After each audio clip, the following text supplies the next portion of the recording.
In today's video, I'm going to teach you how to delete a journal entry in Zoho Books. Whether you're an accountant who's maintaining the financial records for a small business, or you're managing your own business's finances, knowing how to efficiently edit and remove entries can be crucial. Let's dive right into it. First, make sure you're logged into your Zoho Books account. Once you're on the dashboard, you'll want to locate the settings gear icon, which you'll find in the top right corner of your screen. Go ahead and click on that. This will open up a menu with various options where you can manage different aspects of your Zoho Books account. Now, in the settings menu, you're going to use the search bar to make things a bit quicker.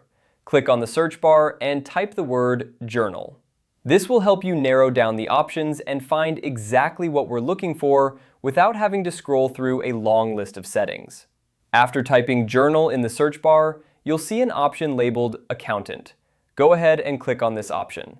It opens up a section dedicated to accounting-specific settings. This is where you'll be able to manage and delete journal entries. Once you've clicked on Accountant, look for an option that says Journal Fields and click on it. This will take you to a page where you can manage all your journal fields, including viewing and deleting existing entries. At this point, you should see a list of your journal entries. Browse through the list to find the specific entry you need to delete.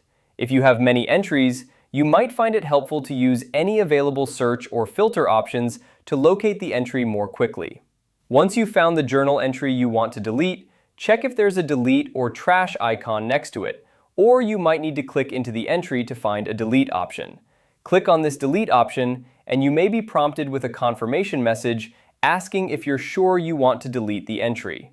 Carefully review this message to make sure you're deleting the correct entry, as this action might be irreversible. And there you have it. You've successfully deleted a journal entry in Zoho Books. Deleting unnecessary or incorrect entries helps keep your financial records accurate and up to date, which is essential for both business analysis and compliance with financial regulations. Remember, it's always a good idea to back up your data or at least double check before removing significant entries. If you have any more questions or need further assistance, feel free to explore Zoho's support resources for additional help. Thanks for watching and happy bookkeeping!